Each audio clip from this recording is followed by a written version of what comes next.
আসসালামু আলাইকুম ভিউয়ার্স, সবাইকে আমার চ্যানেলে আবারও স্বাগতম। আশা করি সবাই অনেক ভালো আছেন এবং সুস্থ আছেন। তো আজকে অনেকদিন পরে একটু ভিডিও বানালাম। অনেকদিন ধরে আসলে ভিডিও বানানো হয়নি। কারণ বিভিন্ন ব্যস্ততার কারণে প্লাস কোনো ভালো টপিক আসলে পাওয়া যাচ্ছিল না যে যেটা নিয়ে ভিডিও বানাবো। তবে একটা ভালো টপিক আমার মাথায় অবশেষে এসেছে যে টপিকটা আসলে অনেক বেশি কমন, মানে এটা নিয়ে খুব বেশি প্রশ্ন আসে। প্লাস আমি নিজেও এটা অনেক বেশি ফেস করি। আজকের ভিডিওর টপিক হচ্ছে হাউ টু স্টাডি ইফেক্টিভলি। এই ভিডিওটা আসলে ২ টা অংশ আছে। ১ম অংশটা এই ভিডিওতে এবং পরবর্তীতে আরেকটা ভিডিও বানানো হবে এটা ২য় অংশ নিয়ে। অর্থাৎ এই হাউ টু স্টাডি ইফেক্টিভলি এই জিনিসটাকে আমি ২ টা ভাগে ভাগ করেছি। অর্থাৎ এটা ২ ধরনের প্রিপারেশন হিসেবে আমি ভাগ করেছি। একটা হচ্ছে শর্ট টার্ম প্রিপারেশন, আর একটা হচ্ছে লং টার্ম প্রিপারেশন। অর্থাৎ এটা আসলে ২ ধরনের প্রিপারেশন কেন? কারণ আসলে ২ ধরনের সময়ের জন্য, অর্থাৎ ২ ধরনের সিচুয়েশনের জন্য এটা ২ ধরনের প্রিপারেশন। তো শর্ট টার্ম প্রিপারেশন যেটা সেটা হচ্ছে যে কম সময়ের মধ্যে, এবং স্টুডেন্টদেরকে আসলে এই জিনিসটাই বেশি ফেস করতে হয়, মানে শর্ট টার্ম প্রিপারেশনটা আসলে বেশি সবাইকেই নিতে হয়। এটা লং টার্ম প্রিপারেশনটা সবাই হয়তোবা নিতে পারে না, কিন্তু শর্ট টার্ম প্রিপারেশনটা কিন্তু সবাইকেই নিতে হয়। যার কারণে এই ভিডিওটাই আমি আগে বানিয়েছি, কারণ এটার ডিমান্ড বেশি স্টুডেন্টদের জন্য। এবং প্লাস আমি নিজেও বলেছি যে আমি নিজেও এই জিনিসটা আসলে আমাকে ফেস করতে হয়। এবং মজার বিষয় হচ্ছে যে এই যে শর্ট টার্ম প্রিপারেশনের যে ভিডিওটা, এই ভিডিওটার বানানোর প্রিপারেশনে কিন্তু আমার আসলে শর্ট টার্ম ছিল, অর্থাৎ আমি ওটা খুব কম সময়ের মধ্যেই বানিয়েছি। হাউ টু স্টাডি ইফেক্টিভলি, এই প্রশ্নটা আমাদের সবারই খুব কমন, যে আমরা কিভাবে পড়াশোনা করলে আমরা ভালো কিছু করতে পারবো। এবং পড়াশোনা করার জন্য যে সময়টা, এটা কিন্তু সবাই একই রকম পায় না, বা একই রকম সবসময় হয়ও না বিভিন্ন কারণে। তাই এই হিসেবে চিন্তা করে আমি ২ রকমের প্রিপারেশনের কথা আগেই বলেছি, যে একটা হচ্ছে শর্ট টার্ম প্রিপারেশন, একটা হচ্ছে লং টার্ম প্রিপারেশন। তো শর্ট টার্ম প্রিপারেশন বলতে তো নিশ্চয়ই সবাই বুঝছেন যে কম সময়ের মধ্যে যে প্রিপারেশনটা, অর্থাৎ পরীক্ষার বেশি দিন নাই বা অনেক বেশি সিলেবাস বাকি, মানে সেই হিসেবে সময় কম, তখন যে প্রিপারেশনটা আমরা নিব সেটা হচ্ছে শর্ট টার্ম প্রিপারেশন। এই শর্ট টার্ম প্রিপারেশনটা, কারণ এখানে কিন্তু আসলে ২ ধরনের প্রিপারেশন আমি ভাগ করেছি, কারণ ২ ধরনের প্রিপারেশনের জন্য, মানে কম সময় থাকলে এক ধরনের পড়ার স্ট্র্যাটেজি ফলো করা উচিত, এবং বেশি সময় থাকলে তখন অন্য ধরনের স্ট্র্যাটেজি ফলো করা উচিত। ঠিক আছে? তো এইজন্য আমি হচ্ছে ২ ভাবে ভাগ করেছি। এবং শর্ট টার্ম প্রিপারেশন আমি যদি ব্রডলি বলি, তাহলে আমি পুরা প্রিপারেশনটাকে কয়েকটা ভাগে ভাগ করেছি। আমি প্রত্যেকটা ভাগ নিয়ে কথা বলছি আস্তে, আস্তে। শুরু করার আগে কয়েকটা বিষয় নিয়ে একটু বলে রাখি আগে থেকেই। কারণ এই জিনিসগুলো আগে এনশিওর না করলে আসলে শর্ট টার্ম প্রিপারেশনটা একটু সমস্যা হয়ে যায়। মানে এইগুলো আসলে করতে হবে। প্রথমত আমরা যে কাজটা করি, যে সবাই অনেক প্যানিকড হয়ে যাই, যে হচ্ছে অনেক বেশি সিলেবাস বাকি, সময় কম। এইখানে এই প্যানিক হওয়ার কারণে দেখা যায় যে আমরা এই প্যানিক হওয়ার কারণে পড়াশোনার আরও ক্ষতি হয়, মানে পড়াশোনা হয় না। এখানে ভয়ের কারণে ভয়ে কেউ পড়তে চায় না। এই জিনিসটা আসলে করা যাবে না। শর্ট টার্ম প্রিপারেশন যদি আমরা সঠিকভাবে নিই, সিস্টেমেটিক্যালি নিই, তাহলে কিন্তু শর্ট টার্ম প্রিপারেশনেই আমরা অনেক বড় সিলেবাস কভার করতে পারবো চাইলে। দ্বিতীয়ত, আমরা যে পড়াশোনা করবো, এই যে প্যানিক হওয়া যাবে না, এবং আমাদেরকে মেন্টালি প্রিপেয়ার থাকতে হবে। এবং যেটুকু সময় বাকি আছে সেটুকু সময় যেন আমরা পড়াশোনায় একেবারে পুরোপুরি কাজে লাগাই, সেরকম ডিটারমিনেশন থাকতে হবে আগে থেকেই। না হলে যদি সেই ডিটারমিনেশনটা না থাকে, মাঝখান দিয়ে পড়াশোনার প্রতি অনীহা চলে আসতে পারে, বা হচ্ছে ডিসকারেজড হয়ে যেতে পারি, যে হচ্ছে অনেক বড় সিলেবাস, এটা যেন না হয়। ৩ নম্বরে, আমরা যে পড়াশোনা করার জন্য একটা ভালো যে পরিবেশ, আমাদের সুন্দর একটা গোছানো পরিবেশের মধ্যে, যেখানে হচ্ছে পড়াশোনা অনেক ভালো মতো করতে পারবো, সেরকম একটা পরিবেশে আমাদেরকে পড়াশোনা করতে হবে। সেটা আমাদের রুমে হোক বা যেখানেই হোক, সেখানে ভালো মতো একটা পরিবেশ তৈরি করে সেখানে পড়াশোনা করতে হবে, যেন কোনো রকমের সমস্যা না হয়। এবং এটা খুব বেশি important, last but not the least, সেটা হচ্ছে যে সব ধরনের ডিস্ট্রাকশন অ্যাভয়েড করতে হবে। অর্থাৎ পড়ার সময় আমরা যে সময়টুকু পড়ছি, সেই সময়টুকু যেন পুরোপুরি আমরা পড়াশোনার দিকেই মনোনিবেশ করি, অন্য কোনো কিছুতে না, একদমই না। কোনো রকম কল, কোনো মেসেজ, কোনো মানে social media, YouTube, Facebook, Insta, সব কিছু বাদ। ঠিক আছে? একদম দরকার হলে ফোনটাকে আমরা লুকায় রাখবো বা অন্য কোনো জায়গায় রেখে দিব, যেন কোনো ধরনের ডিস্ট্রাকশন আমাদেরকে স্পর্শ না করতে পারে। তো চলুন আমরা এখন ধাপে ধাপে দেখি যে কিভাবে আমরা শর্ট টার্ম প্রিপারেশন নিব। প্রথমত আমাদের যে কাজটি করতে হবে সেটা হচ্ছে আমাদের পরীক্ষার যে প্রশ্নগুলো আছে সেগুলো সব দেখে যেতে হবে, অর্থাৎ কোন কোন চ্যাপ্টার, কোন কোন টপিক আছে, কোন কোন প্রশ্ন আছে, অর্থাৎ কী কী প্রশ্ন আসে আর কি, সেগুলো দেখতে হবে। সেগুলো কোশ্চেন ব্যাংক থেকে হোক বা যেখান থেকেই হোক, সেখান থেকে দেখে নিতে হবে। কেউ যদি এইচএসসি পরীক্ষার্থী হয়, তাহলে সে হচ্ছে এইচএসসির বিগত বছরের প্রশ্নগুলো দেখবে বা মডেল টেস্টগুলো দেখবে।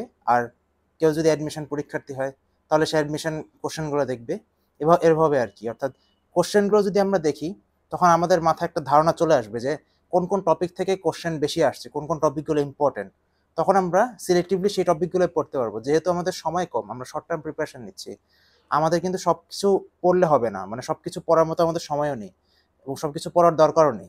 তাই আমাদের শুধু যেই টপিকগুলো ইম্পর্টেন্ট সেই টপিকগুলোই আমরা, যেসব প্রশ্ন ইম্পর্টেন্ট সেই প্রশ্নগুলোই আমরা দেখব। এই জন্য প্রথমত আমাদেরকে সব প্রশ্নগুলো দেখতে হবে, কোন কোন প্রশ্নগুলো আসে।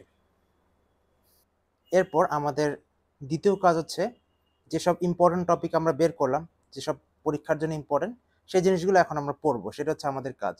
অর্থাৎ আমরা এখন সিলেক্টিভলি পড়ছি, আমরা কিন্তু সব কিছু পড়ছি না, এটা হচ্ছে আমাদের কাজ এখন। অর্থাৎ যেসব টপিক বেশি ইম্পর্টেন্ট সেগুলো আমরা এখন পরীক্ষার জন্য পড়বো এবং সেগুলো আমরা দরকার হলে দাগায় রাখবো, বা আমরা কোনোখানে যদি অন্য কোনো আলাদা কাগজে নোট করে রাখতে বেশি হবে, এটা আসলে যার যার পার্সোনাল যেভাবে সুবিধা হয় সেভাবে করবে, তবে আমরা ইম্পর্টেন্ট টপিকগুলো পড়ে রাখবো। এটা হচ্ছে আমাদের দ্বিতীয় কাজ। এখন আমাদের ৩ নাম্বার কাজ হচ্ছে, আমরা যখন টপিকগুলো পড়ছি একটার পর একটা, আমরা তো অনেকগুলো টপিক পড়ছি, একটা চ্যাপ্টারের মধ্যে অনেকগুলো টপিক আছে, সেই টপিকগুলো থেকে মানে আমরা দেখছি যে কোন কোন প্রশ্ন আসছে, কোনগুলো ইম্পর্টেন্ট, সেগুলো আমরা দেখছি। আমরা প্রত্যেকটা টপিক পড়ার পর আমরা সেগুলোকে নিজে নিজে একটু দেখবো যে আমার পড়া হয়েছে কিনা। অর্থাৎ আমি একটা টপিক সাপোজ পড়লাম, সেই টপিকটা পড়ার পর আমি নিজে নিজে মানে বই বন্ধ করে আমি নিজেকে টেস্ট করবো যে আমি পারি কিনা, কতটুকু আমার মনে আছে। এই জিনিসটাকে বলা হচ্ছে অ্যাক্টিভ রিকল। এই জিনিসটা খুব বেশি ইম্পর্টেন্ট। এটা শুধুমাত্র শর্ট টার্ম প্রিপারেশন না, লং টার্ম প্রিপারেশনের জন্য ইম্পর্টেন্ট। এই জিনিসটা আমি পরবর্তীতে ভিডিওতে বানাবো, তখন বলবো। তবে এই অ্যাক্টিভ রিকল অর্থাৎ আমাদের ব্রেন, তখন আমরা যখন এই জিনিসটাকে আবার নিজের থেকে অ্যাক্টিভলি রিকল করার ট্রাই করব, অর্থাৎ নিজে থেকে আরও মনে করার ট্রাই করব, তখন আমাদের ব্রেন বুঝবে যে না, এই জিনিসটা আমাকে মনে রাখতে হবে। কারণ আমাদের ব্রেন কিন্তু সবসময়, আমরা ম্যাক্সিমাম আমরা নর্মালি জীবনে তো অনেক কিছুই করছি, আমরা প্রতিদিনই অনেক কিছু দেখছি, অনেক কিছু শুনতেছি, কিন্তু সব কিছু কিন্তু আমাদের মনে থাকে না। কেন থাকে না? কারণ আমাদের ব্রেন মনে করে যে এই জিনিসটা আমার দরকার নেই, তাই আমি এটাকে মানে অযথা রেখে আমার মেমোরি বাড়ানোর দরকার নেই, মানে মেমোরি স্পেস কমানোর দরকার নেই। এজন্য আমাদের ব্রেনকে হচ্ছে এই কাজটা করাইতে হবে যে আমাদের ব্রেন মনে করে যে না, এই জিনিসটা আমার মনে রাখতে হবে, এটা আমার জন্য ইম্পর্টেন্ট। এজন্য আমাকে অ্যাক্টিভলি রিকল করতে হবে। আমি যে জিনিসটা পড়েছি সেই জিনিসটা একবার পড়ার পর আমি নিজে থেকে একবার একবার দেখবো যে আমার কতটুকু পড়া আছে, এবং এখানে যদি আমার মনে করতে নাও পারি কোনো সমস্যা নেই। আমার যতটুকু মনে আসবে আমি পড়বো। এরপরে যখন আমি আবার একবার দেখবো, তখন আবার আমার মনে পড়বে। এইভাবে আস্তে, আস্তে মানে এটা আসলে একবারে সবসময় হয় না। দেখা যায় যে আমি ১ম বার যখন অ্যাক্টিভলি রিকল করতে যাচ্ছি তখন আমার 50% মনে আছে। আবার দেখলাম, এরপরে আবার যখন করছি তখন 70%, এরপর 80-90, এভাবে আস্তে, আস্তে আমরা সব অ্যাক্টিভ রিকলের মাধ্যমে আমাদের ব্রেইনে একেবারে জিনিসটাকে সেট করে ফেলতে পারবো। এভাবে আমরা প্রত্যেকটা টপিক আস্তে আস্তে পড়লাম, পড়ে আমরা সবকিছু রিকল করলাম, রিকল করতে করতে আমরা প্রত্যেকটা টপিক শেষ করে করে এক একটা চ্যাপ্টার শেষ করলাম। এখন আমরা একটা চ্যাপ্টার সাপোজ শেষ করে ফেললাম, তখন এরপরে আমাদের কাজ কি হবে? আমরা ওই যে আমরা আগে কোশ্চেনগুলো দেখেছিলাম যে কোন কোন টপিকগুলো ইম্পর্টেন্ট, হ্যাঁ, সেগুলো ধরে তো আমরা পড়েছিলাম। এখন আমাদের কাজ হবে হচ্ছে গিয়ে সবগুলো একসাথে মিলায়ে প্র্যাকটিস করা। সেটার জন্য আমরা ওই তো কোশ্চেন ব্যাংক বা অন্য কোনো কিছু, বিগত বছরের প্রশ্নগুলো থাকতে পারে বা অন্য যেকোনো রিসোর্স থেকে আমরা সেটা সলভ করতে পারি। অর্থাৎ আমাদেরকে সেই চ্যাপ্টারটা এরপরে প্র্যাকটিস করতে হবে, এবং মানে এটা আসলে পুরো একটা চ্যাপ্টারেও হইতে পারে, অথবা যদি খুব বেশি বড় চ্যাপ্টার হয় তাহলে চ্যাপ্টারটাকে আমরা কয়েক ভাগ করে ওই কাজ করতে পারি। বাট যেভাবেই হোক, আমরা এরপরে যখন অনেকগুলো টপিক পড়ার পর, কারণ সবগুলো টপিক যখন আমি একসাথে পড়লাম তখন তো সবকিছু মনে নাও থাকতে পারে।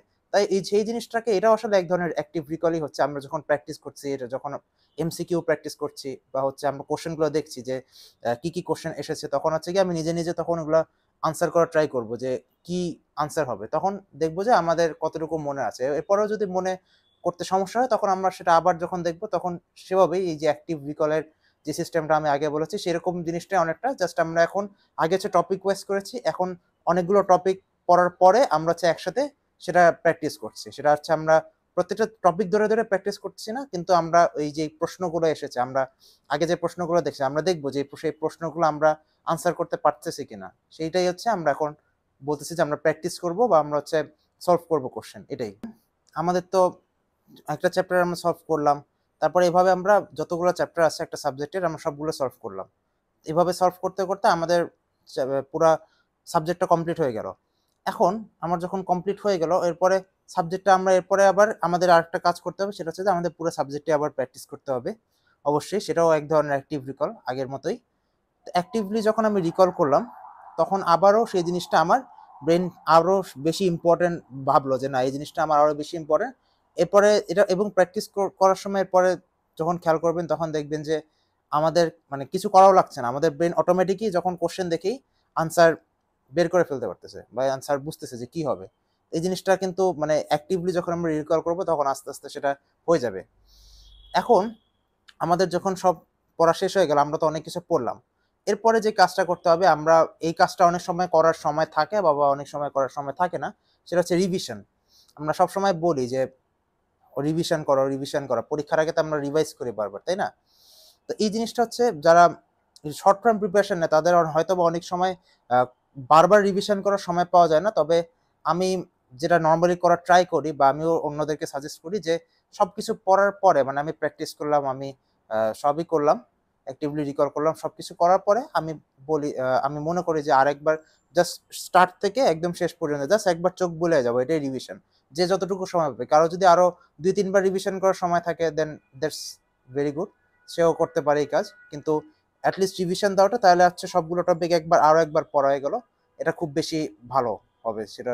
তাহলে জিনিসটা একেবারেই সবকিছু মানে কোনো কিছু আর যদি বাদ থেকেও থাকে তাহলে সেই জিনিসটাও সে দেখে আসতে পারবে।